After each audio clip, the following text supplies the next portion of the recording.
පරිණාමය වෙන්නේ කොහොමද කියන එක ගැන කතා බහ කරා. එතකොට පරිණාමය පැත්තෙන් අරගත්තයින් පස්සේ අපි කතා කරා ඔපරේටිං සිස්ටම් එකක් නැති අවධිය, ඊළඟට සරල කාණ්ඩ පද්ධතියක් සිම්පල් බැච් සිස්ටම් එකක් තිබ්බ අවධිය, ඊට පස්සේ අපි කතා කරා බහු වැඩසටහන් කාණ්ඩ පද්ධතියක් මල්ටි ප්‍රෝග්‍රෑමින් කොහොමද නැත්නම්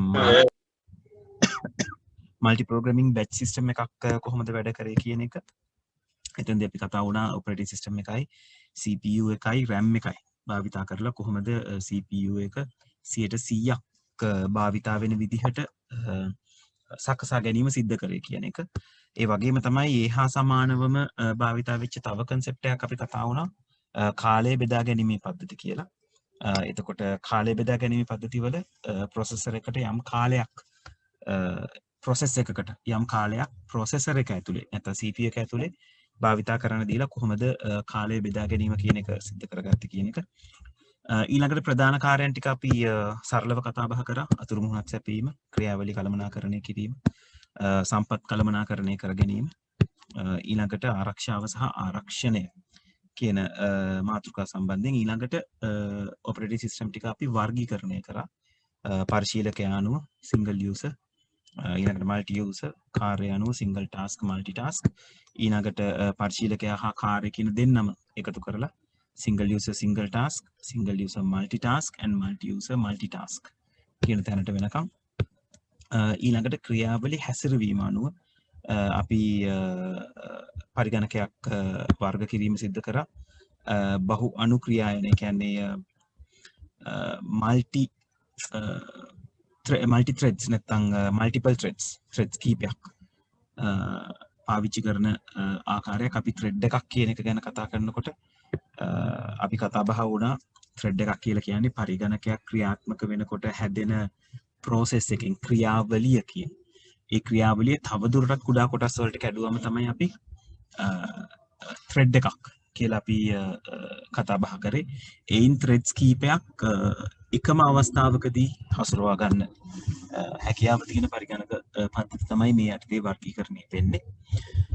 මම එතකොට මට මතකයි ඔයගලන්ට මම පෙන්නනවා ටාස්ක් මැනේජර් ගිහිල්ලා කොච්චර threads ගානක් එකම වෙලාවෙ ක්‍රියාත්මක වෙනවද, processors කොච්චර ගානක් යනවද කියන එක අපිට කම්පියුටර් එකේ ඒ සිද්ධ වෙන ක්‍රියාවලිය බලන්න පුළුවන්. ඒ වගේම තමයි ප්‍රතිචාරය මත අදනම් වෙන ඉදිරියට අපි වර්ගීකරණය කරා respond time එක මත නැත්නම් respond එක සිද්ධ වෙන විදිහ අනුව එතෙන්ද අපි කතා කරේ තත්ත්ව කාල නැත්නම් real time operating system එකක් ගැන.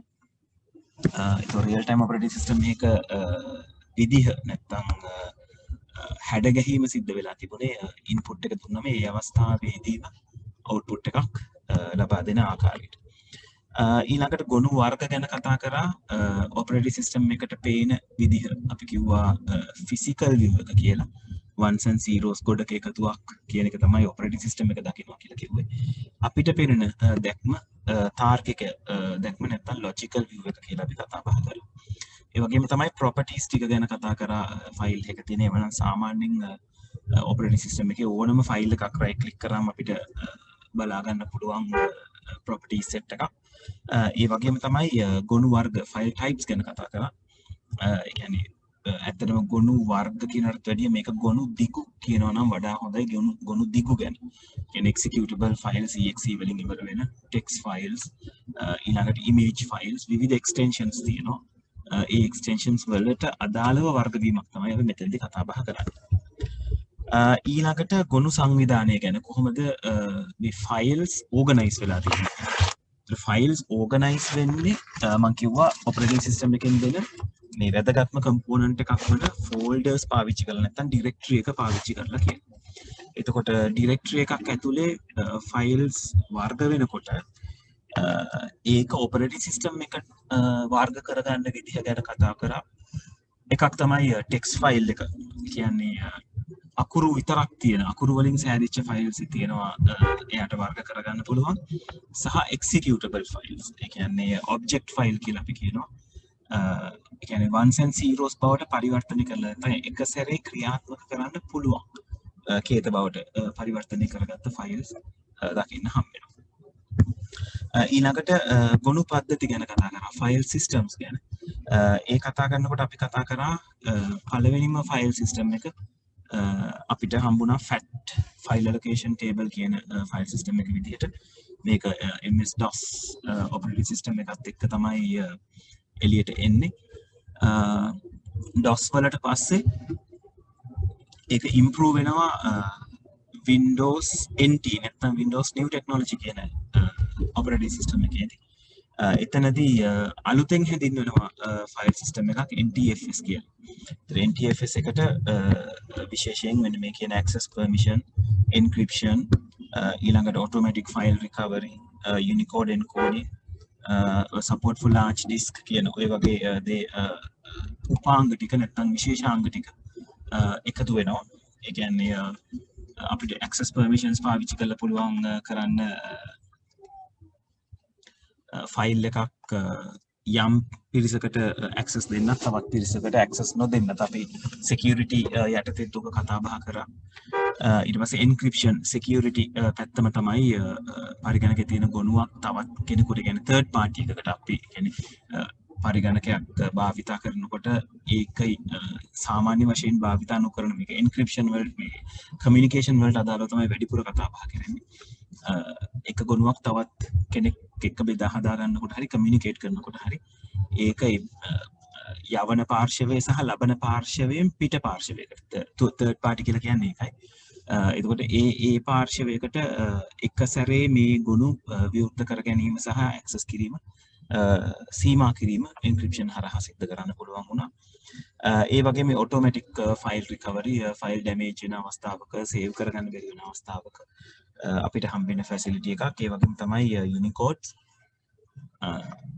විවිධ වර්ගයේ කියන්නේ Unicode කියලා අපි මේ කතා බහ වෙන්නේ දත්ත නිරූපණය කිරීමේ ආකාරයක්. අපි තුන්වෙනි පාඩමේ කතා කරනකොට කතා කරා bits 16ක් පාවිච්චි කරලා තමයි Unicode එකක් හැදෙන්නේ කියලා. ඒතර Unicode එකක් කේතනය කිරීමක් encode කිරීමක් තමයි මේ OS එකත් එක්ක නැත්නම් මේ file system එකත් එක්ක files වලට හම්බෙන්නේ.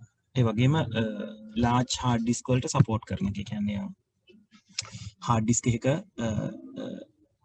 තියෙන capacity එක operating system එක මගින් හඳුනා ගැනීම. fat file system එකේදී විශාල hard disks උදාහරණයකට දැන් අපි අද කාලේ පාවිච්චි කරන 1TB hard disk එකක් fat file system එකක් එක්ක connect කරොත් එයාට 1TB කියලා recognize කරගැනීමේ හැකියාව නැති වෙනවා. මොකද එයාට හැකියාව නැහැ ඒ තරම් files ප්‍රමාණයක් කියවන්න. right නැත්නම් එච්චර capacity එකක් එයාගේ file allocation table එකේ track කරගන්න. හැබැයි NTFS එහෙම නෙවෙයි. NTFS වලට පුළුවන් විශාල ප්‍රමාණයේ පරිගණක ගබඩාව නැත්නම් storage එක වැඩ කිරීමේ හැකියාව සහ තේරුම් ගැනීමේ හැකියාව වැඩි දියුණු කරගන්න. security ගැන කතා කරලා තමයි කී සතිය අපි නතර කරේ. password පාවිච්චි කරන්න පුළුවන් password එකක් පාවිච්චි කරන්න ලබා දෙන කියන්නේ ඒ විශේෂාංගය නැත්නම් ඒ facility එක ලබා දෙන software එක තමයි operating system එක කියලා අපි කතා කරන්නේ. ඒ වගේම මේ access privileges අපි අර කලින් කතා කරා වගේ security සම්බන්ධයෙන් access privileges ලබා දීම සිද්ධ කරන්නේ operating system එක මගින්. මම එතනදිත් ඔයගලන්ට පෙන්නුවා මේ properties window එක අරගෙන කොහොමද access privileges ලැබිලා තියෙන්නේ කියලා එක එක users ලට. හරි ඔතනට එනකන් කතාව පැහැදිලි කියලා මම හිතනවා. දැන් අද එතන ඉඳලා ඉස්සරහට යන්න හදන්නේ. අපි අද මෙතන කතා කරන්නේ කොණු ආචයන කළමනාකරණය කියන එක ගැන. ඒ කියන්නේ බොහොම සරලව කිව්වොත් storage එකක කොහොමද අපේ files ගබඩා කරන්නේ කියන එක ගැන තමයි අපි කතා බහ කරන්නේ. එතකොට මේ අපි නෙමෙයි අතරම operating system එක කොහොමද මේකට allow කරන්නේ නැත්නම් මොන විදිහටද මෙයාට මේක ගබඩා කර ගැනීම කරගන්න දෙන්නේ කියන එක ගැන තමයි අපි කතා බහ කරන්නේ. එතකොට මෙතනදී මේ storage allocation සම්බන්ධයෙන් allocation methods තුනක් ගැන ඔයගොල්ලොත් එක්ක කතා බහ වෙනවා. එකක් තමයි contiguous allocation යාබද විභාජනය කියලා අපි කතා කරනවා. ඊළඟට linked allocation සබැඳි විභාජනය, අනිත් එක්කෙනා index allocation අනුක්‍රමික විභාජනය කියලා අපි කතා බහ කරනවා. එතන මේ තුන් දෙනා මොන විදිහටද වැඩ කරන්නේ? ඔක ගැන තමයි දැන් අපි කතා බහ කරන්න හදන්නේ. හරි මං මේ පිටු තුන වයිට් බෝඩ් එකට පොඩ්ඩක් ගන්නම්. මොකද එතන ඩිස්කස් කරන එක ලේසි. රයිට් තත්පරයක් දෙන්න ළමයි.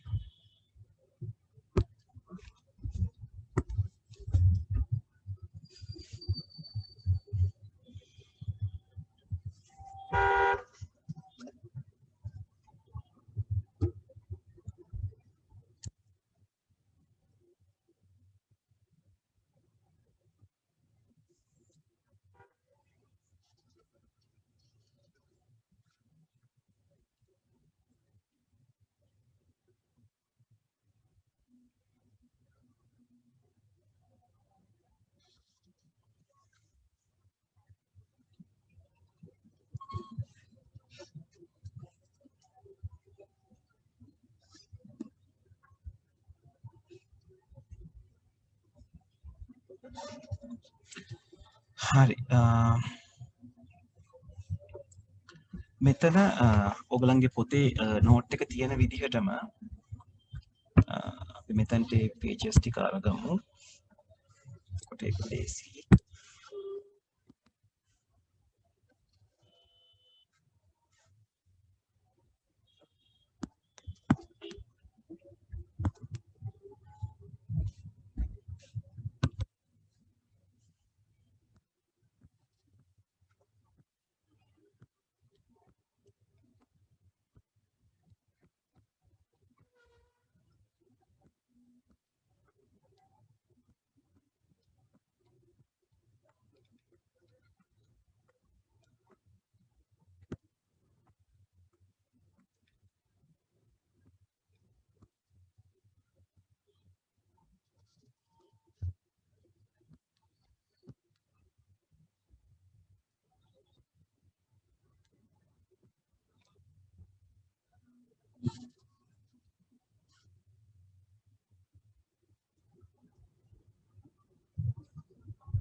රකින්න ළමයි හරි විදිහට ඉන්සර්ට් කරන්න.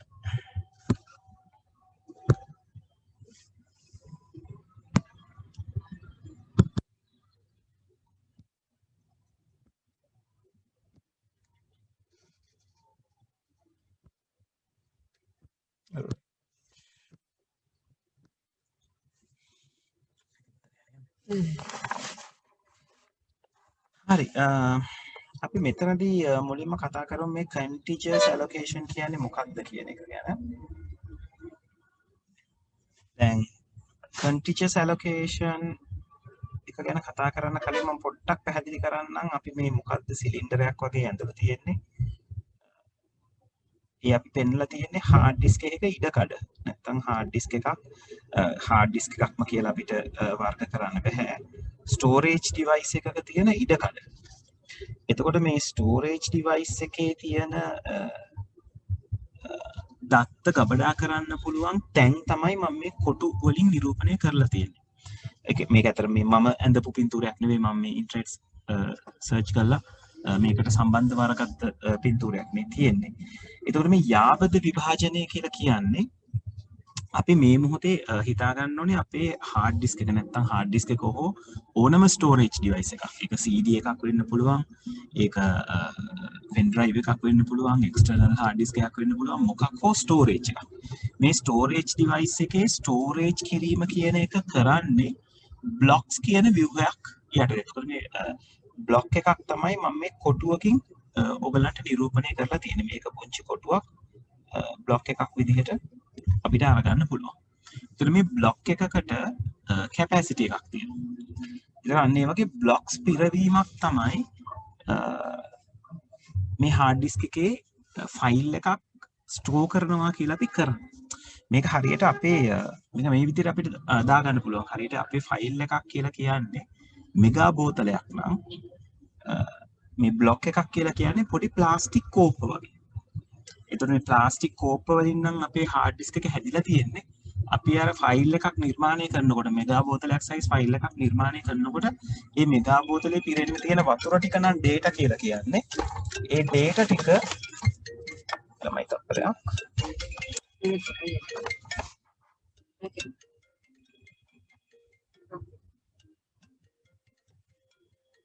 තාත්තා හරි. බලන්න. එලා. ළමයි තප්පරයක් ඉන්න.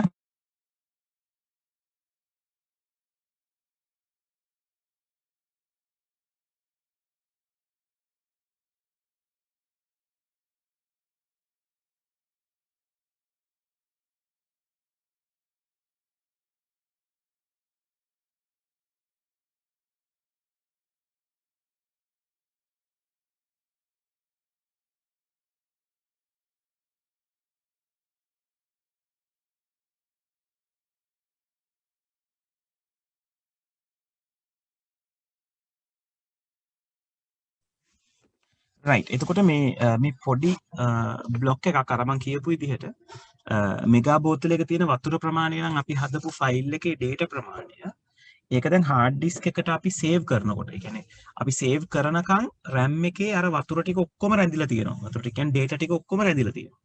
අපි save කරනවා කියලා කියන්නේ මේ data ටික අරගෙන ගිහිල්ලා මේ hard disk එකේ තියෙන block එකෙන් block එක පුරවගෙන යන්න ඕනේ. ඒතර සමහර විට අපි හදන data එකක් මේ එක block එකක් මදි වෙන්න පුළුවන් මේ data ටික save කරගන්න.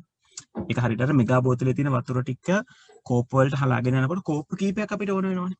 අන්න ඒ වගේ තමයි. එතකොට අපි හදලා තියෙන අපි save කරන්න හදලා තියෙන data එක අපි save කියන බටන් එක එබුවම මේ විදිහේ blocks ටිකක් එයා පුරවගෙන යනවා hard disk එක ඇතුලේ තියෙන. එතකොට මේ hard disk එක ඇතුලේ තියෙන මේ blocks ටික පුරවන ආකාර තමයි අපි මේ storage methods කියලා කතා කරන්නේ. එතකොට පළවෙනි ආකාරයේදී කතා වෙන්නේ contiguous allocation. contiguous allocation කියලා කියන්නේ මේ ෆයිල් එකක් සේව් කරනකොට හරියටම මේ එක යම්කිසි නිශ්චිත ස්ථානයකින් පටන් ගන්නවා. නිශ්චිත බ්ලොක් එකකින් පටන් ගන්නවා. ඒ බ්ලොක් එක තීරණය කරන්නේ operating system එක. එයා ඒක තීරණය කරායින් පස්සේ භාවිතා කරන method එක, ඒ ෆයිල් එක store කරන්න භාවිතා කරන method එක contiguous allocation. right මොකද මේ contiguous allocation කියන එක ගොඩාක් වෙලාවට භාවිතා වෙන්නේ මේ CD types වලට තමයි. බොහොම ළඟ එක ළඟ ඔයගොල්ලෝ සාමාන්‍යයෙන් අර අලුත්ම CD එකක් කියන්නේ write කරන්න කලින් CD එකක් දැකලා තියෙනවා නම් ඔයගොල්ලන්ට දකින්න පුළුවන් මේ CD එකේ තියෙන පෘෂ්ඨය ගොඩාක් දිලිසෙන පෘෂ්ඨයක් තියෙනවා. අපි CD එක භාගයකට write කරාම ඔයගොල්ලන්ට පේනවා CD එකේ කේන්ද්‍රයේ ඉඳලා මෙහෙම circles විදිහට තමයි data ටික write වෙන්නේ. ඒක හරියට මේ තියෙන්නේ write කරන්න කලින් CD එකක් නම් මේ CD එක write කරනකොට write වෙන්න පටන් ගන්න මෙන්න මේ විදිහට. මෙන්න මේ නිල් පාට ඉර යන විදිහට තමයි CD එකේ write වෙන්නේ. ඔයගොල්ලෝ CD එකක් write කරපු භාගයට write කරගෙන සම්පූර්ණ ධාරිතාවම නෙවෙයි CD එකේ. CD එකට අපි සාමාන්‍යයෙන් මෙගාබයිට් 720ක් නැත්නම් 690ක ප්‍රමාණයක් ගබඩා කරගන්න පුළුවන්. ඒතකොට මෙගාබයිට් 300ක් විතර write කරලා CD එකක් අරගත්තොත් CD එකේ කේන්ද්‍රයේ ඉඳලා කියන්නේ මේ මැද තැන ඉඳලා යම් ප්‍රමාණයක් යනකම් එක ආකාරයක දිලිසුමකුත්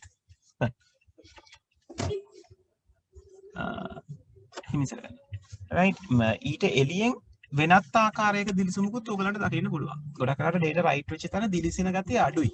කියන්නේ යාව අපිට සාමාන්‍ය මූණ බලන්න පුළුවන් තත්ත්වය කියන්නේ CD එකෙන් අපිට මූණ බලන්න පුළුවන් රිෆ්ලෙක්ෂන් එක. ඒ රිෆ්ලෙක්ෂන් එකේ අපේ මූණ හොඳටම පේන්නේ මේ data write නොකර තියෙන හරිය. එතන තමයි හොඳටම රිෆ්ලෙක්ෂන් පේන්නේ. අනිත් තැන රිෆ්ලෙක්ෂන් අඩුයි. හේතුව තමයි CD එක data store කරගන්නකොට වෙන්නේ CD එක පිච්චෙන ක්‍රමවේදයක් තියෙන. burn කරනවා කියලා කියන්නේ අපි ඒකයි. ඒතර මේ burn කරන්නේ contiguous ආකාරයට. right ඒ කියන්නේ එක ළඟ පිහිටන ආකාරයට. එයා කේන්ද්‍රයේ ඉඳලා circle wise එක ළඟ ගබඩා කරගෙන එනවා. එතකොට දැන් මේ මෙතනදී අපි මේ කතා කරන්න හදන විභාජන මෙතඩ් එකක් නැත්නම් ඇලොකේෂන් මෙතඩ් එකක් ඔය මම කියන ආකාරයේම ඒ ආකාරය සිද්ධ වෙන්නේ කොහොමද කියන එක තමයි මෙතනින් පැහැදිලි කරන්නේ. එතකොට මේ යාබද විභාජනයේදී contiguous allocation වලදී මම අර කලින් කිව්වා වගේ නිශ්චිත ස්ථානයක් අරගන්නවා ගබඩා කරන්න. ඒ නිශ්චිත ස්ථානය අරගෙන ඒ නිශ්චිත ස්ථානයේ ඉඳලා ෆයිල් එකේ ප්‍රමාණයට අදාළව දත්ත ගබඩා කිරීම සිද්ධ කරනවා. දැන් මේ ෆයිල් ඇලොකේෂන් ටේබල් එක ඕගලන්ට මෙතන පෙන්නලා තියෙනවා. බලන්න. ෆයිල් ඇලොකේෂන් ටේබල් එක පෙන්නලා තියෙනවා මෙතන. ඒ ෆයිල් ඇලොකේෂන් ටේබල් එකේ ඕගලන්ට පේනවා ඇති ෆයිල්ස් ಜಾති පහක් තියෙනවා. File A B C D E කියලා වර්ග පහක්.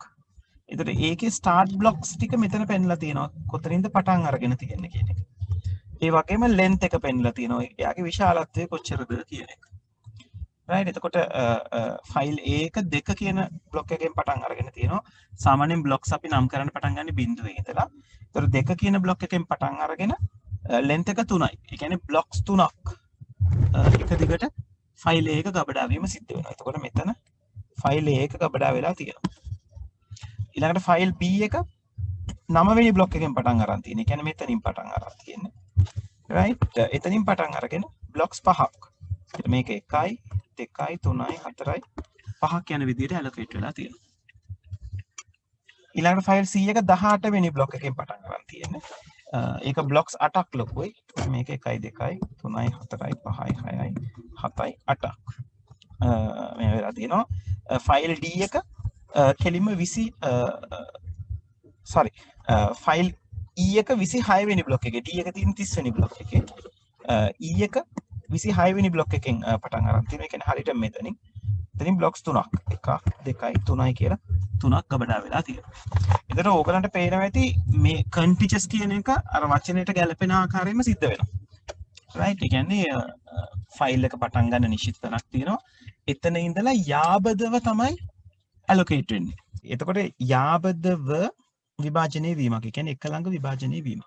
එතකොට මේ එක ළඟ විභාජනය වෙන එක ෆයිල් එකක් ස්ටෝර් කරගන්න වැඩේකට හරි ලේසි.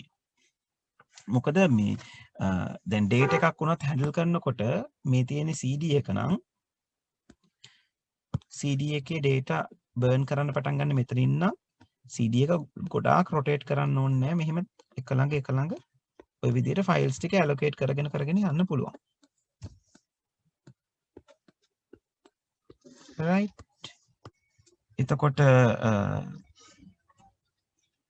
මේ එක ළඟ ස්ටෝර් කරගන්නකොට මම අර කලින් කිව්වා වගේ මේක ස්ටෝර් කරන එක හරි ලේසි. හෙඩ් එක මූව් කරන දෙයක් ලොකුවට සිද්ධ වෙන්නේ නැහැ. බොහොම ඉක්මනට දේවල් ටික ගබඩා කරගෙන යන්න පුළුවන්. ඊළඟට මේක රීඩ් කරනකොටත් හරි ලේසි. එක ළඟනේ තියෙන්නේ. එතකොට මේක රීඩ් හෙඩ් එක නැත්තම් even CD එකක් රීඩ් කරනකොට ලේසර් බීම් එකට එහෙ මෙහෙ දඟලන්න අවශ්‍ය නැහැ. ළඟම තියෙන ටික එක පිළිවෙලට කියවගෙන යන්නයි තියෙන්නේ. හැබැයි මේකේ තියෙන ලොකුම අවාසියක් තමයි මේ ස්ටෝර් කරලා ඉවර වුණයින් පස්සේ අපිට ෆයිල් එක තව ලොකු කරන්න ඕන වුණොත් ෆයිල් එක ලොකු කරගන්න එකට අපිට ටිකක් කරදරකාරී වැඩක් සිද්ධ කරගන්න වෙනවා. හරි OS වල ඔය පොයින්ට් එක මතක තියාගන්න ඊළඟ දවසේ එතකොට අපි ඔපරේටින් සිස්ටම් පටන් ගන්නකොට මේකට අදාළව පොඩි ප්‍රශ්නයක් සාකච්ඡා කරලා තමයි පටන් ගන්න. right so මම ප්‍රශ්නේ ඔයගලන්ට දෙන්නම්. අපි ඒක මේ allocate වෙන විදිහ ඔයගලන්ට පුළුවන්කම තියෙන්න ඕනේ මේ file allocation table එකක් දුන්නොත් ඒකෙන් මේ disk එකේ කොහොමද allocate වෙන්නේ කියලා හිතලා පෙන්නන්න සහ disk එක allocate වෙච්ච විදිය දුන්නොත් ඒකට අදාළව file allocation table එක නිර්මාණය කරගන්න. right ඔය දෙවි විදිහට තමයි ඔක ප්‍රශ්න අහන්න පුළුවන් වෙන්නේ සහ මේ අවස්ථාවල තියෙන වාසි සහ අවාසි. right හරි අපි දැන් යමු ගේජ් පැත්තට. right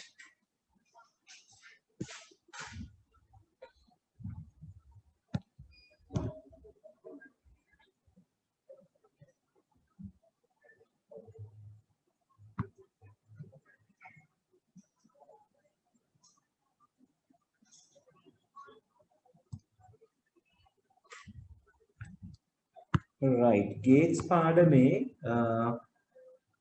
අපි කතා බහ කර හිටියේ සරල කිරීම ගැන.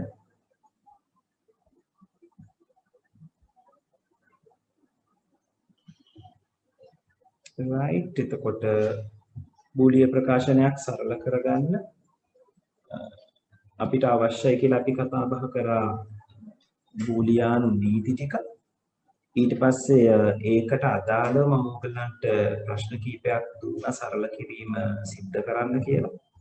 ගෙදරදී try කරන්න කියලා කිව්වා. සමහර අය try කරලා ඇති සමහර අය try කරලා නැතුව ඇති පොඩ්ඩක් මට confirm කරන්න බලන්න try කරා දේ ටික සරල කරන්න කියන එක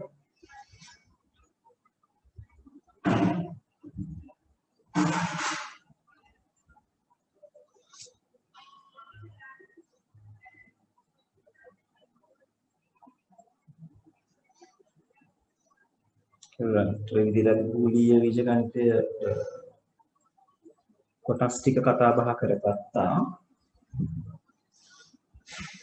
ඊට පස්සේ සරල කිරීම වලට අදාළ සරල කිරීම ටිකක් අපි සිද්ධ කරලා මෙන්න මේ ටික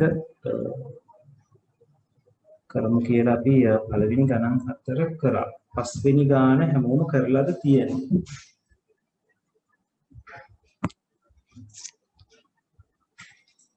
කන්ෆර්ම් කරන්න බලන්න පස්වෙනි ගාන හැමෝම කරලාද තියෙන්නේ කියලා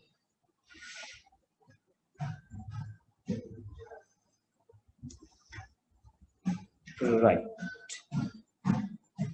hari right මම එනටක් ගාලා පස්වෙනි ගාන කරලා පෙන්නන්නම් බලන්න ඔයගොල්ලෝ පස්වෙනි ගාන කරගත්තේ මේ විදිහටමද කියලා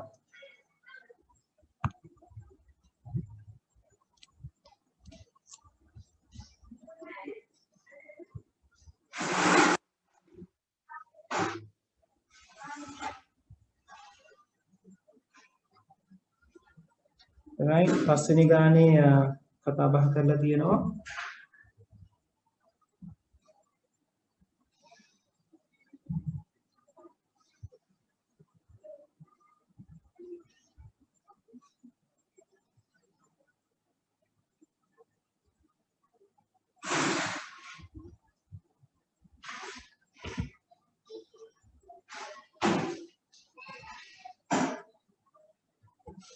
a plus b bar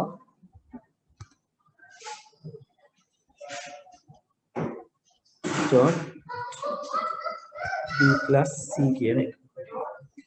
දැන් මේ ගානේ අපිට තියෙන්නේ වරහන් අපිට එක සැරේ දෙයක් ඇප්ලයි කරගන්න ඕන නෝ. සරල කිරීමක් ඇප්ලයි කරන්න ඕන වුණත් එහෙම ඇප්ලයි කරන්න තරක් අපිට තේරෙන්නේ නැහැ. right එතකොට අපි මොකද කරන්නේ එක සැරේ බූලිය නීති ඇප්ලයි කරන්න බැරි තැනක් නම් තියෙන්නේ ඊළඟට බලනවා පොදු පද එළියට ගැනීමක් කරන්න පුළුවන්ද කියලා. දැන් පොදු පද එළියට ගැනීමක් මෙතනදී කරන්නත් බෑ හේතුව තමයි මේ වරහන් ඇතුලේ තියෙන විදිහට තමයි පද වෙන් කරලා තියෙන්නේ. මල්ලි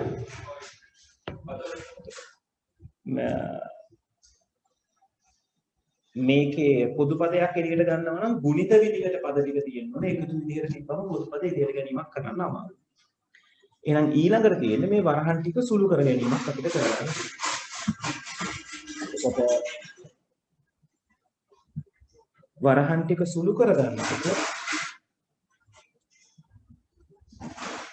අපිට පුළුවන් a ගෙන් මේ දෙන්නව ගුණ කරලා පද දෙකක් හදාගන්න එකතු කිරීම ලකුණ දාලා සහ b භාගෙන් මේ දෙන්නම ගුණ කරලා තව පද දෙකක් හදාගන්න එකතු කිරීමේ ලකුණ දාලා.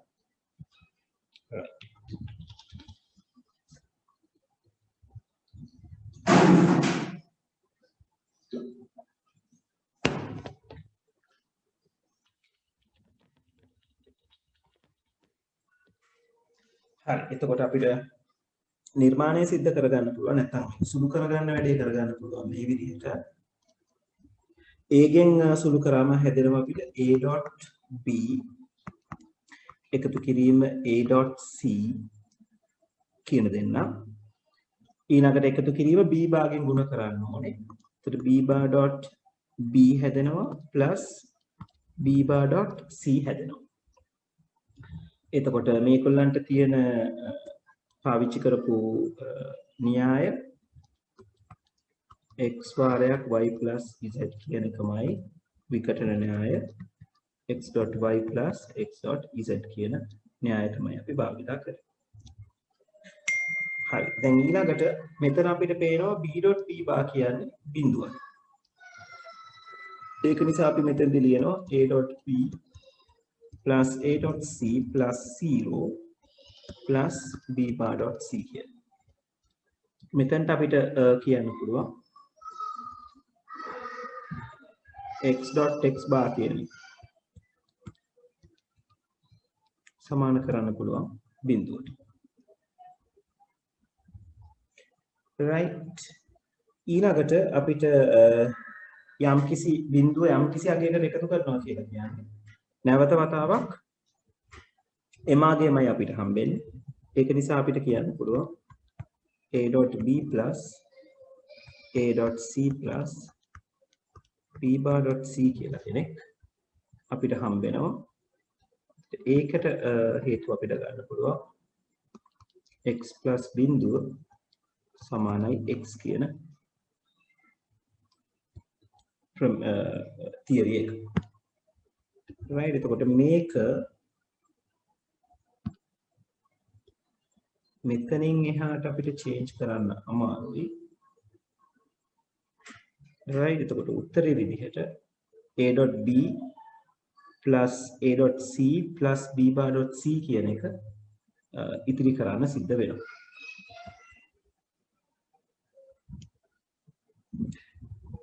right ඔය උත්තරේ ආවද හැමෝටම?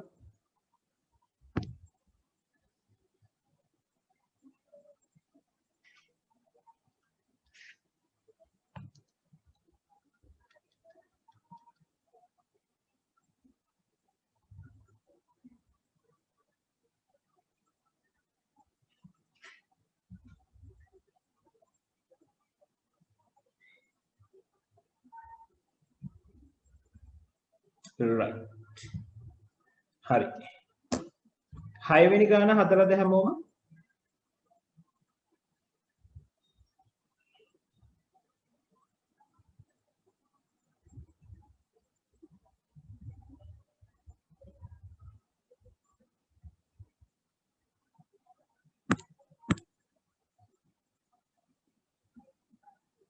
හරි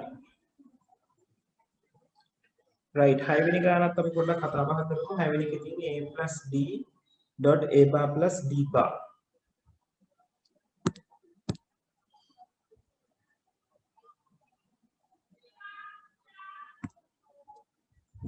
right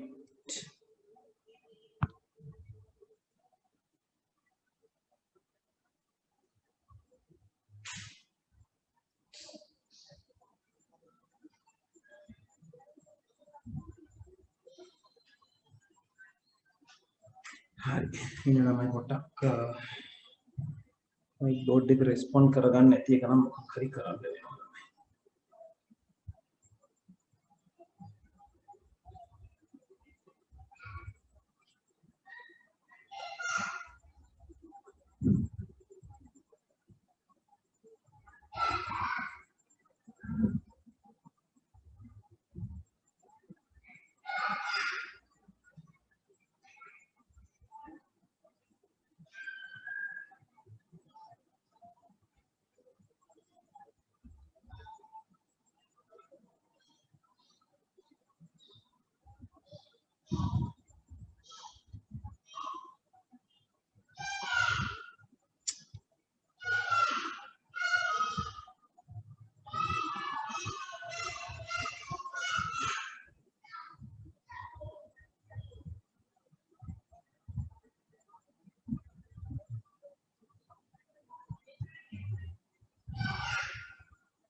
හරි 6 වෙනි ප්‍රශ්නේ අපි මෙතන හදමු. 6 වෙනි ප්‍රශ්නේ තියෙන්නේ a plus d a bar plus d bar ඔය කියන වැඩ ටික. ඒතර මෙතනත් කලින් විදිහමයි එක සැරේ අපිට ඇප්ලයි කරන්න බෑ බූලියන් ලෝස් මොනවා හරි. අපිට සිද්ධ වෙනවා ගුණ කිරීම කරන්න. එතකොට a වලින් ගුණ කරාම අපිට හැදෙනවා a.a bar plus a.d bar d ගෙන් ගුණ කරාම හැදෙනවා a bar dot d ඒක මාරු කරලා ලියන්න පුළුවන් d dot d bar right නැවත වතාවක් මෙයාගේ apply කරපු theory එක විදිහට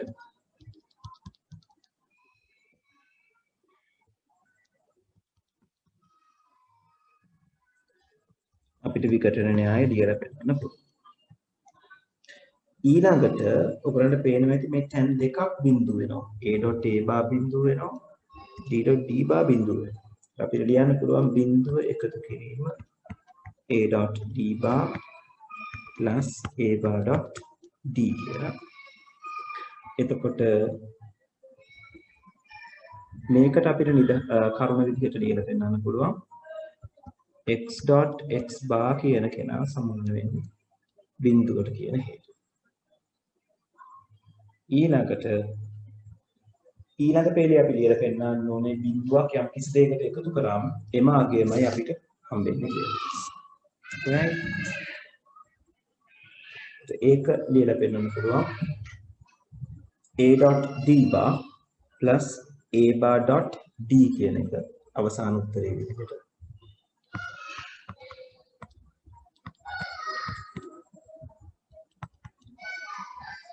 මේකේ උදාහරණයක් තමයි හේතු විදිහට අපිට ලියන්න පුළුවන් x එකතු කිරීම බිඳුව සමානයි බිඳුවයි කියන. සමානයි x කියන. හරි. ওই විදිහට 6 වෙනි ගානේ අවසාන උත්තරය අරගන්න පුළුවන්. හරි. 7 වෙනි ගාන කරාද?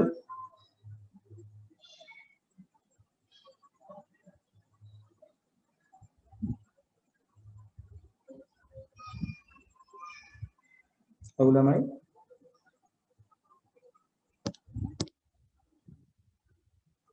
right. අනිත් අය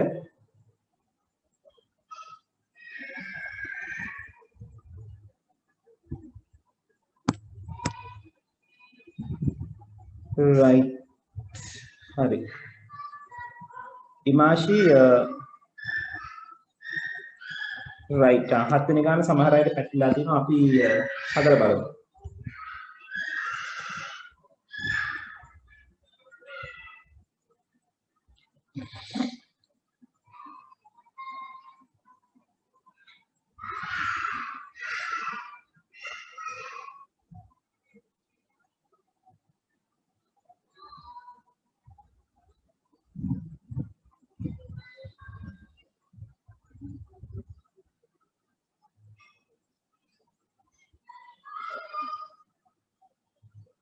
හරි 7 වෙනි ගාන මම මෙතන හදනවා.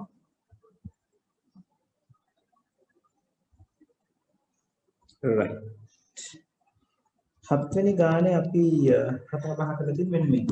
a dot b bar dot c plus a dot b dot c bar plus a dot b bar dot c bar කියන එක තමයි කතා බහ කරලා තියෙන්නේ. right. so මේක සුළු කරනකොට දැන් ඔතන පොඩ්ඩක් පරිස්සමෙන් ඕගොල්ලෝ අල්ලගන්න කෙනා අනුව ඒ කියන්නේ සුළු කරන්න යන කෙනා හරියට අඳුනගත්තේ නැති වුණොත් ඔයගලන්ට ගාන ඉදිරියට ගෙනියන්න අමාරු වෙනවා. මම මුලින් පෙන්නනම් ඉදිරියට ගෙනියන්න අමාරු වෙන තැන. දැන් උදාහරණයක් විදිහට ඔයගොල්ලෝ මේ පද දෙකෙන් ඒව එළියට අරගත්තොත් ඇතුලේ ඉතිරි වෙනවා b bar.c. දැන් මේකේ මුලින්ම මේ ප්‍රකාශනය දැක්කම අපිට එක සැරේ ඇප්ලයි කරන්න බැහැ තියරි එකක් මොකොත්. right. ඊළඟට වරහන් තියෙන වරහන් නැති නිසා වරහන් සුළු කිරීමක් කරන්න බෑ. විඝටන න්‍යාය ඉදිරිපත් කරන්න බෑ. එහෙමනම් විඝටන න්‍යාය ප්‍රතිලෝමය. ඒ කියන්නේ පොදු පද එළියට ගන්න පුළුවන්ද කියන එක තමයි ඊළඟට අපිට බලන්න තියෙන්නේ. ඒතර පොදු පද බැලුවම පළවෙනි දෙවෙනි එකේ පොදු පදයක් තියෙනවා a කියලා. අපි a එළියට ගත්තොත් ඇතුලේ ඉතුරු වෙන්නේ b bar.c b.c bar. දැන් මෙහෙම එකක් ආවම අපිට මේ වරහන ඇතුළට තව මොකුත් කරන්න දෙයක් නැහැ. එතකොට එහෙම පොදු පදයක් එළියට අරගෙන තේරුමක් නැහැ. එවනම් අපි පොදු පද එළියට ගැනීම කරන්න ඕනේ අපේ වරහන ඇතුලේ හැදෙන කෙනා තව දුරටත් සුළු කිරීමක් කරගන්න පුළුවන් නම් නැත්නම් අපේ ප්‍රකාශනයේ තව දුරටත් කුඩා කිරීමක් කරන්න උදව් වෙනවා නම් පමණයි. ඒතර මෙහෙම ගියොත් මෙතන ඔගොල්ලෝ ගාන හිර කරගන්න. ඒක නිසා හොඳට මතක තියාගන්න පොදු පද එළියට ගන්නකොට ඒක ඉෆෙක්ටිව් විදිහට නැත්නම් අපේ ගානට අදාළ වෙන විදිහට ගාන සුළු වෙන විදිහේ පොදු පද එළියට ගැනීමක් කරන්න ඕනේ. ඒකට අවශ්‍ය නම් පළවෙනි පදයයි තුන්වෙනි පදයයි සැලකුවොත් a.b bar කියන එක්කෙනයි මෙතනත් a.b bar කියන එක්කෙනෙකුයි පොදු වෙනවා. එතකොට වරහන් ඇතුළේ ඉතිරි වෙනවා c and c bar. right? එතකොට බලන්න වෙන දේ a.b bar කියන කෙනා එළියට ගන්නවා. c ඉතිරි වෙනවා පළවෙනි පදයෙන්. එකතු කිරීම c bar ඉතිරි වෙනවා තුන්වෙනි පදයෙන්. දැන් දෙවෙනි පදයට අපි මුකුත් කරේ නෑනේ. ඒක නිසා plus a.b.c bar කියන එක අපි ওই විදිහට එළිය ලියා ගන්න ඕනේ. දැන් අපිට මෙතනින් පුළුවන් එක හදාගන්න. මොකද c + c bar කියන්නේ එකයි. එතකොට ඔයගලන්ට කියන්න පුළුවන් a.b bar .1 plus a.b.c bar කියලා. right? එතකොට දෙවෙනි පේලියට අදාළව හේතුව අපිට පෙන්වන්න පුළුවන් වෙන්නේ විඝටන න්‍යායම තමයි. ඒකේ ප්‍රතිලෝමය අපි ප්‍රතිලෝමය ලියලා පෙන්වන්න අවශ්‍ය නැහැ. විඝටන න්‍යාය සමාන විදිහට ලියලා පෙන්වනවා නම් හරියට වමක් පාවිච්චි කරන්න පුළුවන් අපිට දකුණක් පාවිච්චි කරන්න පුළුවන්. ඒතර වමේ තියෙන දේ තමයි දකුණේ තියෙන දේ පොදු පදේ එළියට ගත්තම සිද්ධ වෙන්නේ. right? මේක පුළුවන් අපිට පෙන්වන්න x.y + z සමානයි x.z plus x.y කියලා පෙන්නන්න පුළුවන්. එතකොට මේ සැරේ අපි පාවිච්චි කරේ මේ කෙනාව මේ පැත්තට හරවන්න. එහෙම පෙන්වීමේ අවශ්‍යතාවයක් නැහැ. නමුත් අපිට පුළුවන් ඒක ලියන්න හේතුව විදිහට. ඒකෙන් තමයි මෙතනට ලියලා පෙන්නන්න පුළුවන් x.1 කියන කෙනා සමාන වෙනවා x කියන කෙනාට කියලා. දැන් ඊළඟට sorry මෙතන ලියන්න පුළුවන් x.1 ඒක ඊළඟ එකිනාගේ හේතුව මෙතන ලියන්න පුළුවන් x + x bar සමාන වෙනවා 1 කියන එක. ඊළඟට අපිට මේව ලියන්න පුළුවන් a.b bar plus a.b.c bar කියලා. මෙතනට අපිට ලියන්න පුළුවන් x ව එකෙන් ගුණ වුණාම x වම තමයි හැදෙන්නේ කියලා. අර එක අපි නැති කරගත්ත දේ. දැන් මෙතනට ආවම ගාන සමහර අය නතර කරනවා. දැන් මෙතනත් ඕගලන්ට පොදු පදයක් තියෙනවා. පොදු පදේ එළියට ගත්තම අපිට මම කියවනේ ඕගලන්ට ගණන් වලදී පැටලෙන නිතරම පැටලෙන තැනක් තමයි රිඩන්ඩන්සි කියන දේ. සමරික්තතා න්‍යාය කියන්නේ. ඒක සමරික්තතා න්‍යාය මෙතනදී පාවිච්චි වෙන්න ඕනේ. අපි අරගත්තොත් ඒව එළියට b bar plus මෙතන a එළියට ආවම මෙතන ඉතිරි වෙනවා b.c bar. දැන් මෙතනත් අපි පාවිච්චි වෙන්නේ අර විඝටන න්‍යායම තමයි. පොදු පදයක් නේ එළියට ගන්න. right? දැන් මෙන්න මෙතන තියෙනවා රිඩන්ඩන්සි ලෝ එකක්. මෙයාට රිඩන්ඩන්සි ඇප්ලයි කරාම මොකක්ද උත්තරේ? කියන්න බලන්න කට්ටිය.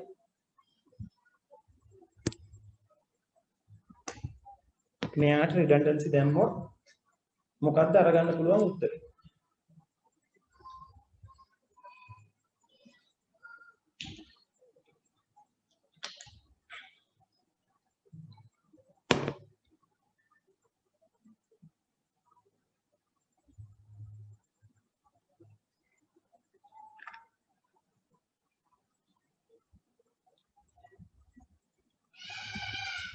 අවුලමයි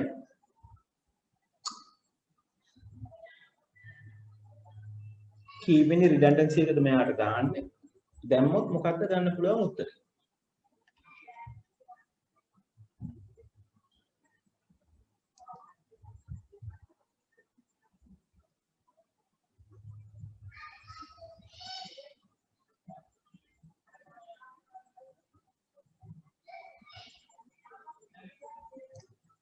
ළමයි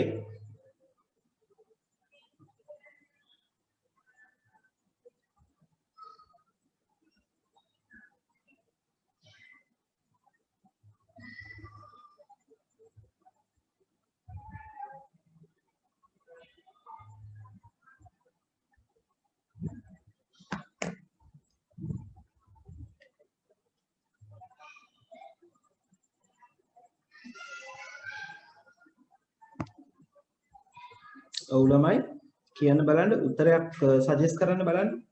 මෙතනට රිඩන්ඩන්සි ලෝ එකක් දැම්මොත් මොන ලෝ එකද දාන්නේ කොහොමද උත්තරේ එන්න ඕන?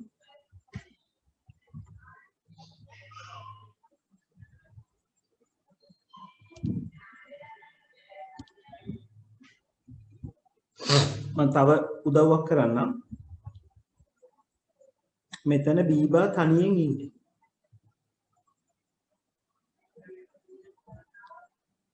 මෙතන එයාගේ කම්ප්ලිමන්ට් එක. ඒ කියන්නේ B ඩබල් බා. වෙන දෙයකින් කියනවා නම් B.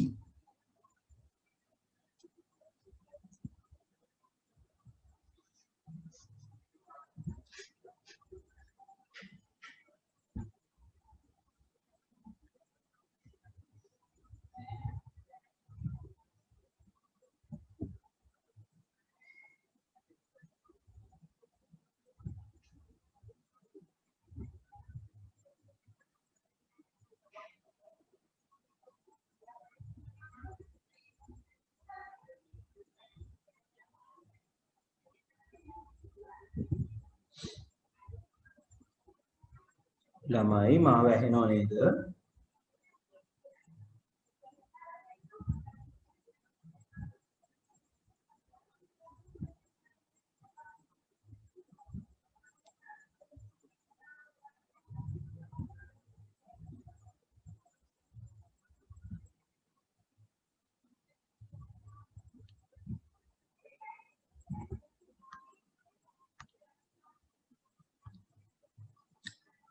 ළමයි හිතා ගන්න අමාරුයි නම් හිතා ගන්න අමාරුයි කියලා හරි උත්තරයක් දෙන්න.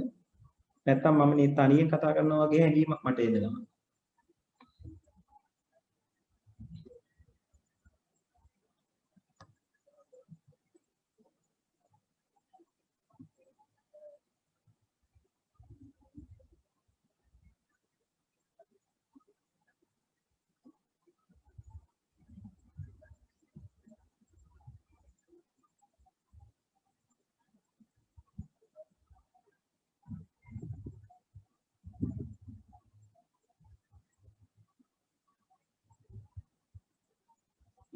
ඉමාශි බිඳුව නෙවෙයි මෙනුල්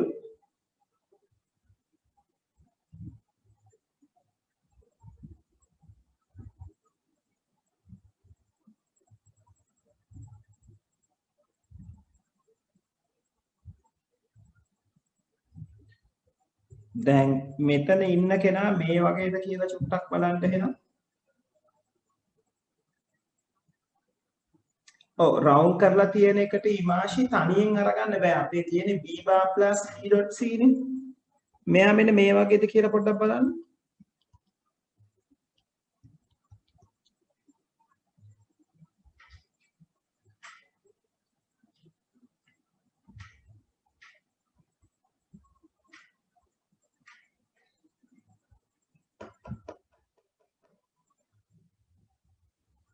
මෙයා මෙතන තනියෙන් ඉන්නේ. මෙතන එයාගේ කම්ප්ලිමන්ට් එක. ඒ වගේද අපිට දැන් ඇවිල්ලා තියෙන තත්ත්වය.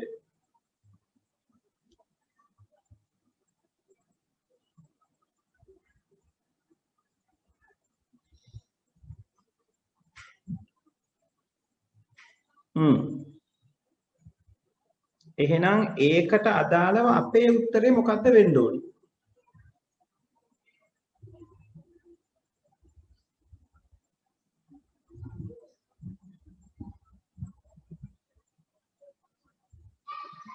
ඔව් ඒක හරි මෙනුල්. මේකේ දැන් මෙනුල් කියන කතාව හරි. මෙතන x වෙනුවට මෙතන තියෙන්නේ b බානේ. හැබැයි මෙතන තනියෙන් හිටපු x ඔව් ඔන්න ඕක තමයි මම කිව්වේ ඕගොල්ලෝ ඔක පටල ගන්නවා කියලා. කවිෂා මෙතන තනියෙන් ඉන්න x ගේ කම්ප්ලිමන්ට් එකද මෙතන තියෙන්නේ.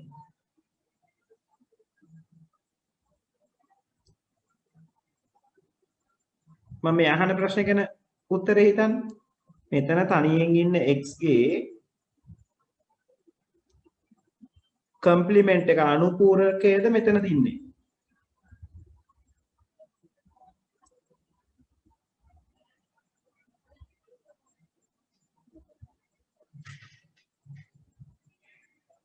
ඔව්. එතකොට අපි මේකේ උත්තරේ ලියනකොට මොකද කරන්නේ? තනියෙන් ඉන්න එක්කෙනා එහෙම ලියනවා. අනුපූර්ණය වෙච්ච කෙනා අමතක කරලා ධන ලකුණත් එක්ක අනිත් එක්කෙනා ලියනවා. තනියෙන් ඉන්න එක්කෙනා එහෙම ලියනවා. එකතු කිරීම අනුපූර්ණය වෙච්ච කෙනා අමතක කරලා ඉතිරි එක්කෙනා ලියනවා.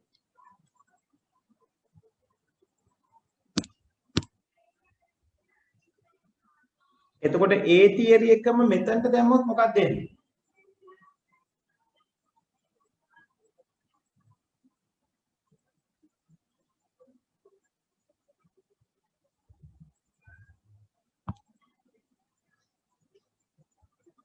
B bar plus B dot C ට දැම්මොත්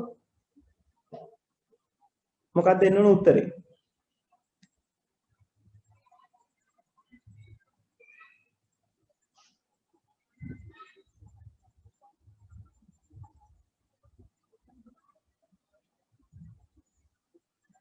අර මම කියපු දේ ඔළුවේ තියාගන්න ඕනේ. තනියෙන් ඉන්න එක්කෙනා එහෙම ඉන්නවා.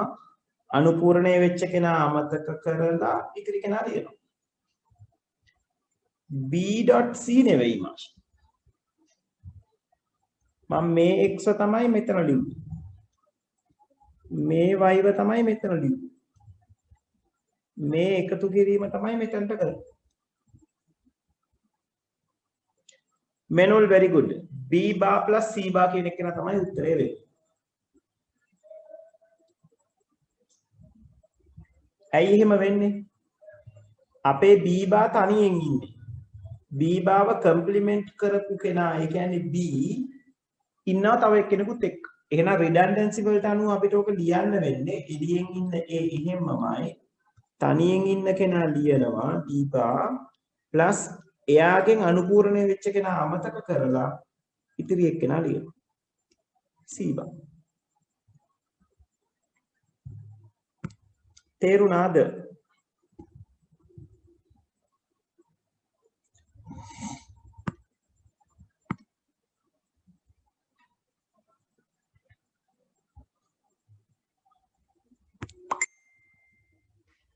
right.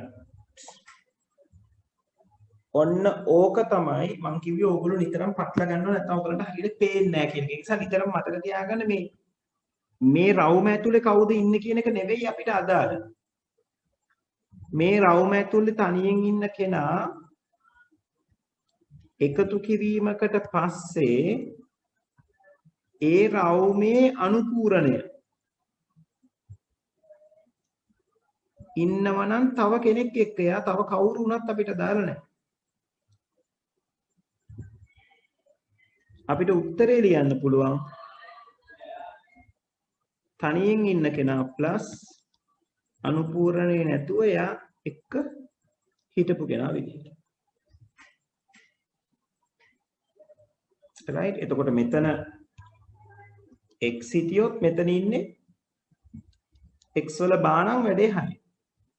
මෙතන x බා හිටියොත් මෙතන ඉන්න ඕනේ x වල ඩබල් බා. මෙතනින් බා එකක් එනවා, එයාගේ බා එකක් එනවා. x වල ඩබල් බා. ඒ කියන්නේ x.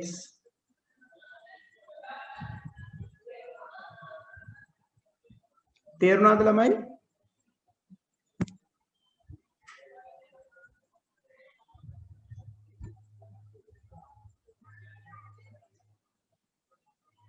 right. හරි. එතකොට මේකට හේතුව වෙන්නේ මම මෙතන ලියලා තියෙන මේ redundancy law එක. yes, manual හරියටම හරි.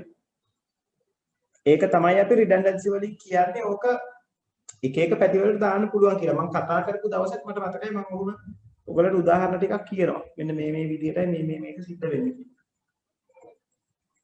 right. ඒකයි මම කිව්වේ ඔය redundancy කියන හතර දෙනා හොඳට කොටු කරලා තරු 100ක් විතර දාගන්න කියලා මම කිව්වේ ඒකයි. මොකද ඕක ඕගලන්ට එක එක පැත්තට කරකව අහන්න.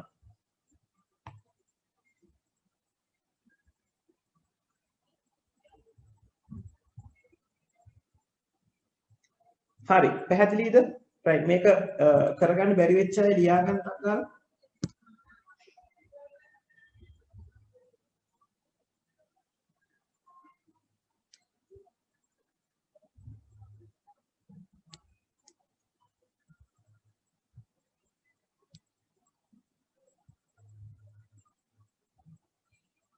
ලියාගෙන ඉවර වෙච්ච ගමන් මට කියන්න.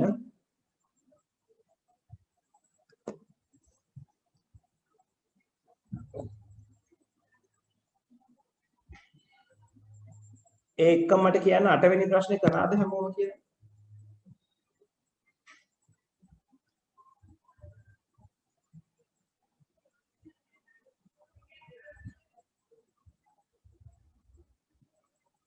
right.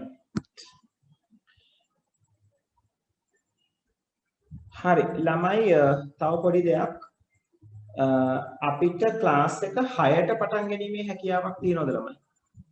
6 ඉඳලා 8 වෙනකම් කරන්න. ගැටලුවක් තියෙනවද?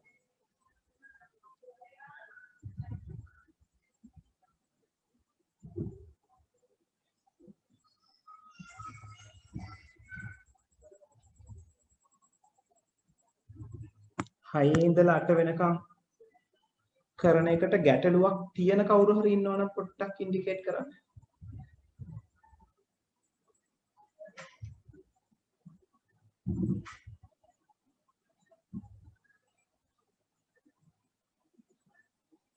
right. හරි. right. අවුලක් නැත්තම් අපි ලබන සතියේ ඉඳලා ළමයි ක්ලාස් එක 6 ඉඳලා 8ට ගමු.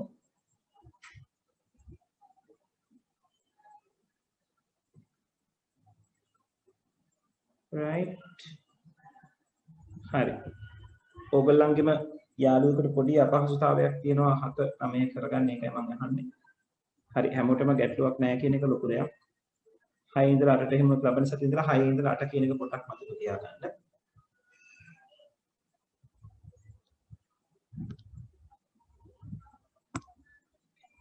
right. හරි 8 වෙනි ප්‍රශ්නේ කරාද? ඔක ලියාගෙන ඉවර කරගන්න. ඒ අතරතුරේ මට පොඩ්ඩක් කන්ෆර්ම් කරන්න 8 වෙනි එක කරාද කියලා. කොබල 8 ඉවරයි මට පොඩ්ඩක් කියන්න 8 ඉවරයි කියලා.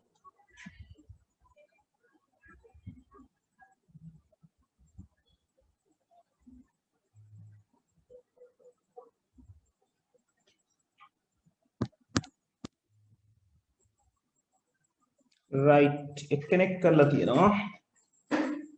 අනිත් අය 8 වෙනි ප්‍රශ්නේ.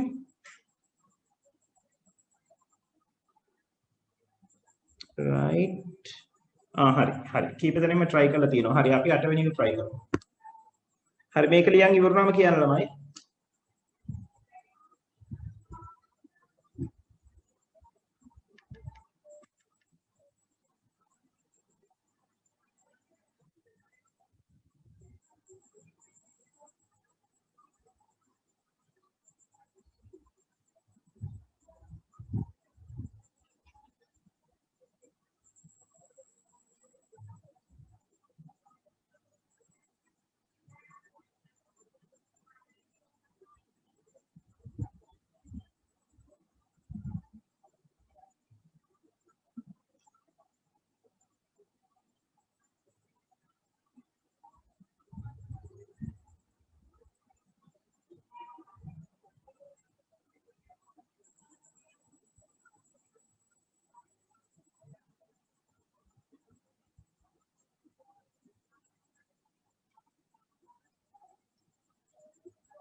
හරි එක්කෙනෙක් ඉවරයි අනිත් අය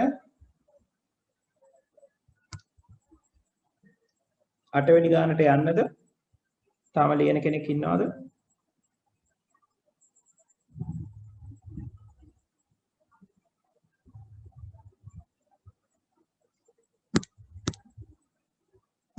right. එහෙනම් 8 වෙනි ගානට යමු.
ප්‍රශ්න ටික එන්නේ.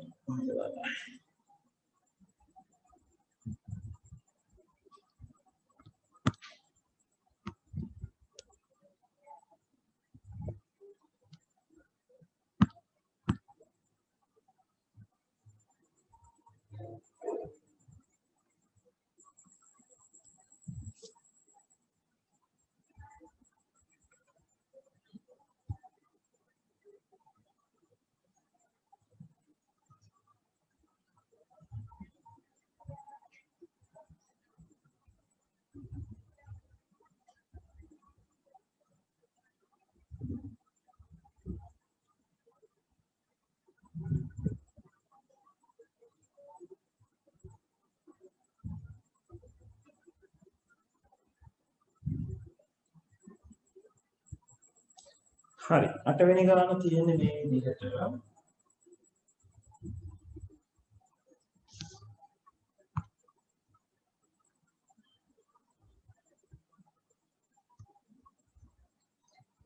එක කියලා තියෙන්නේ p dot q plus r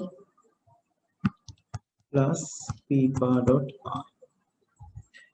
මෙතනදී අපිට එක සැරේ බූලියන් ලෝ එකක් ඇප්ලයි කරන්න පුළුවන් තරක් නැහැ. ඒක නිසා අපිට පොදු පද ඉවතට ගැනීමක් කරන්නත් නැහැ. මොකද මේ තියෙන්නේ තනිකර පදයක්. මෙයා තමයි ඉතිරි පදය ධන ලකුණෙන් දෙන්න වෙලා තියෙනවා. මොකද මේ වරහන් දෙකක් එක්කනේ ඩොට් එක වැටලා තියෙන්නේ. ඒකට ඒක පදයක් කියලා හිතාගන්න. අනිත් පදය තමයි p bar r කියන්නේ. ඒකට පොදු කෙනෙක් නැහැ. ඒක නිසා අපිට පොදු පදයක් ගැනීමේ හැකියාවකුත් නැහැ අපිට. ඉතින් එතකොට අපිට ඉතිරි වෙලා තියෙන්නේ වරහණක් තියෙනවා වරහණට එළියෙන් අකුරක් තියෙනවා විකටන න්‍යාය ඇප්ලයි කරන්න. එහෙනම් අපි විකටන න්‍යාය ඇප්ලයි කරමු p ටයි මේ වරහණ දෙක දෙන q r ටයි. right? එතකොට අපිට විකටන න්‍යාය ඇප්ලයි කරන්න පුළුවන් මෙන්න මේ විදිහට.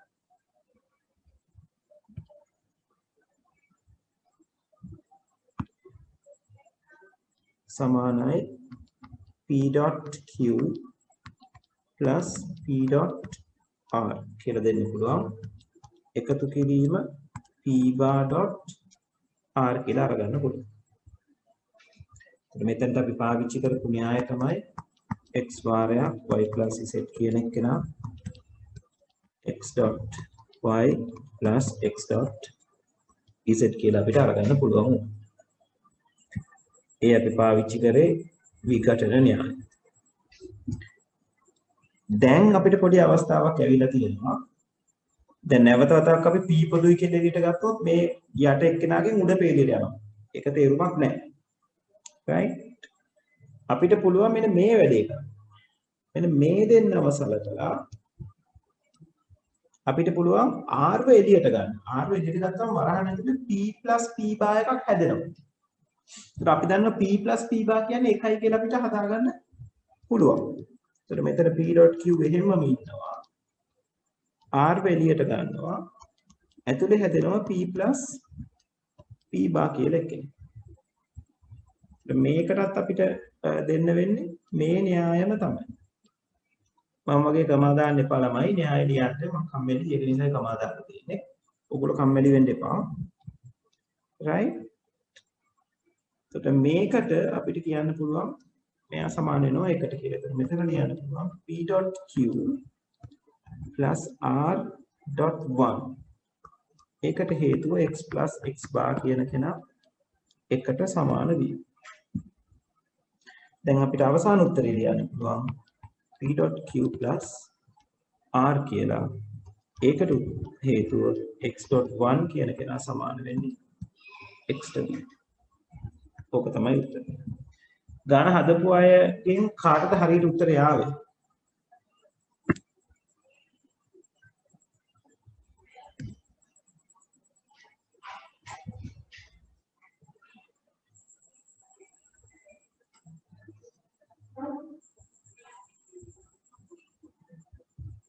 right හොඳයි මාෂි. අනිත් අය හරි ගාන ලියා ගන්නකො අනිත් කට්ටිය. right කවිෂ හොඳයි. හරි 9 වෙනි ගාන හදලාද ඔය ගමන් කන්ෆර්ම් කරන්න මට.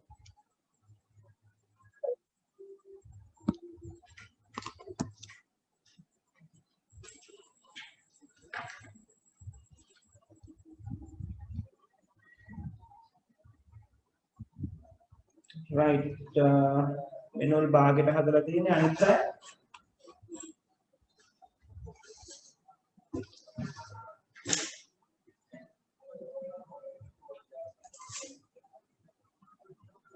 ඉබර වෙනකම් හැදුවේ නැහැ right okay ඒ කියන්නේ මෙනෝල් භාගයට හැදුවා කියන්නේ වෙලාව හම්බුනේ නැත්නම් කරගන්න අමාරුයි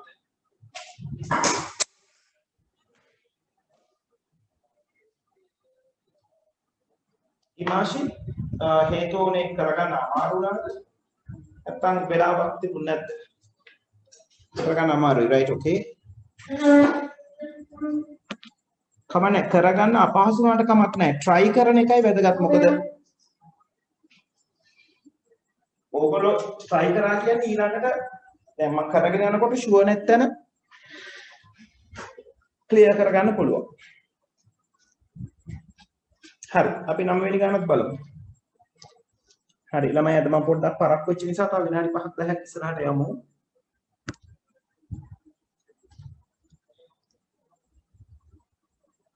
right 9 වෙනි ගානේ තියෙන්නේ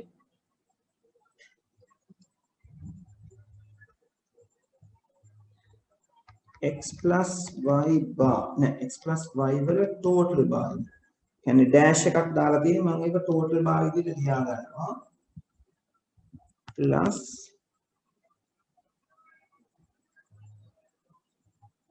කොටුවරහන් තියෙනවා x bar plus y dot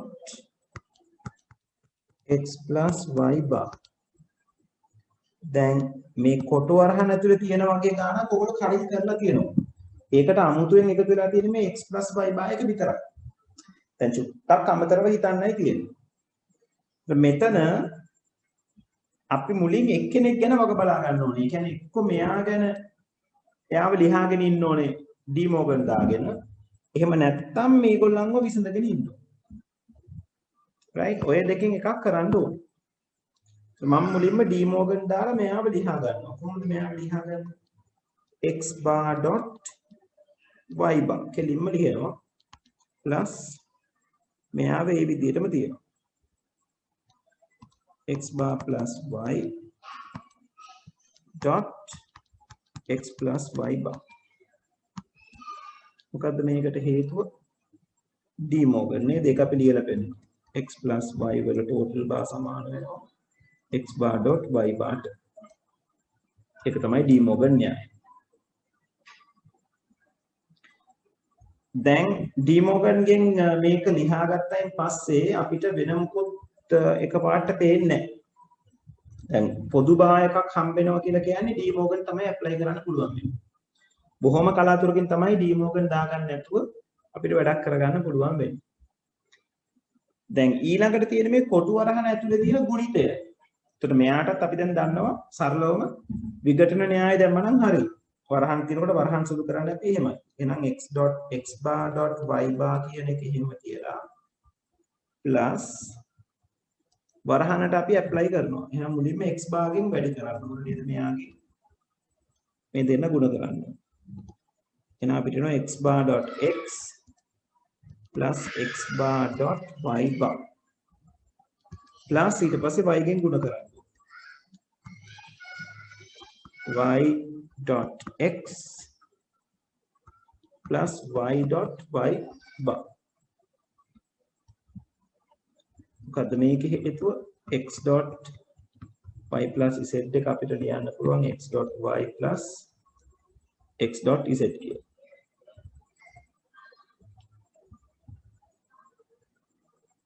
right දැන් මෙතන අපිට පේනවා x.x bar කෙනෙක් ඉන්නවා y.y bar කෙනෙක් ඉන්නවා. සරලවම එයා බිඳුව බවට පත් වෙනවා.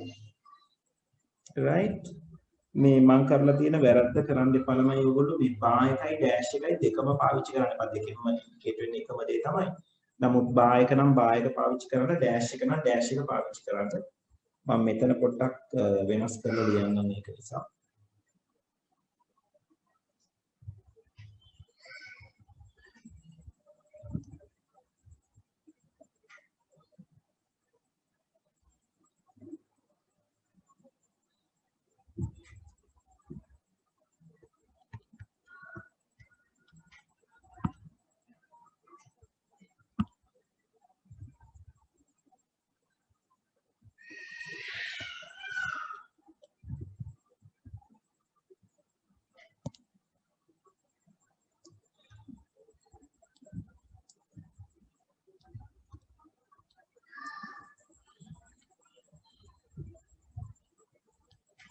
හරි. දැන් අපි ලියනවා x bar.y bar plus මෙයා බිඳුවට සමානයි මෙයාත් බිඳුවට සමානයි. එහෙනම් ඒ දෙන්න බිඳු බවට පත් වෙනවා බිඳුව plus x bar.y bar plus y.x plus බිඳුව.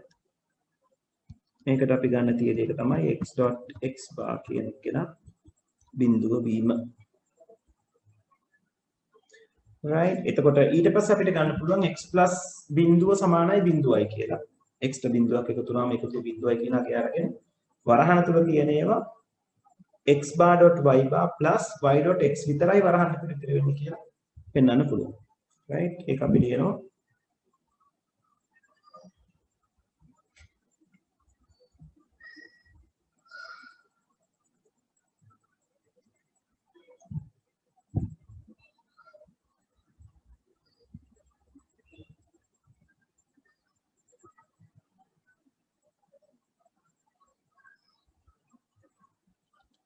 මේ විදිහට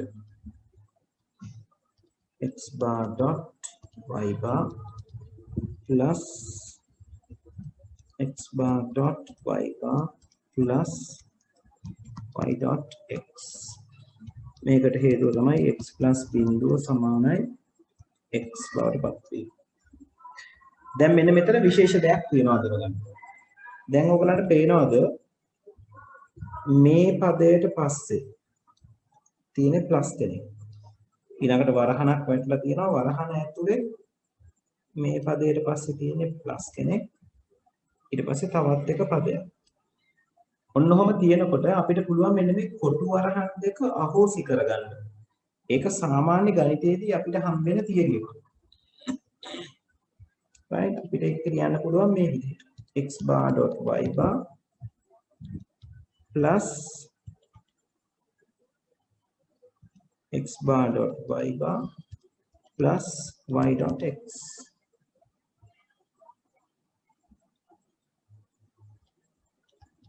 right දැන් ඕගලන්ට තියෙනවා මේ ගණන් වල පාවිච්චි නොකරපු තියර එකක් පාවිච්චි කරන්න. මොකද්ද තියරි එක? එකම ජාතිය දෙන්නෙක් එකතු වුණොත් ඒ ජාතියම අපි ඩෙන්ටිටි ලෝස් වලට කතා කරන්නේ නේද? x + x කියන්නේ sorry මෙතන වෙලියන ඊළඟ රූලේ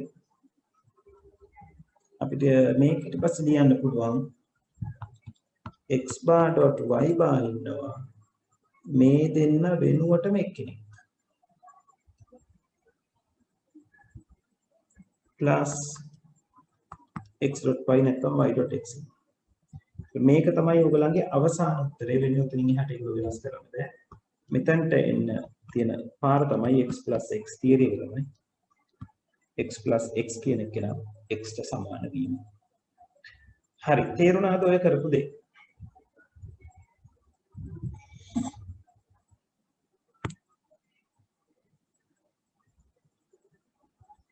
right. හරි. එහෙනම් 9 වෙනි ගාන ලියාගෙන ඉවර වෙලා අපි අදට සෙෂන් එක නතර කරමු. right.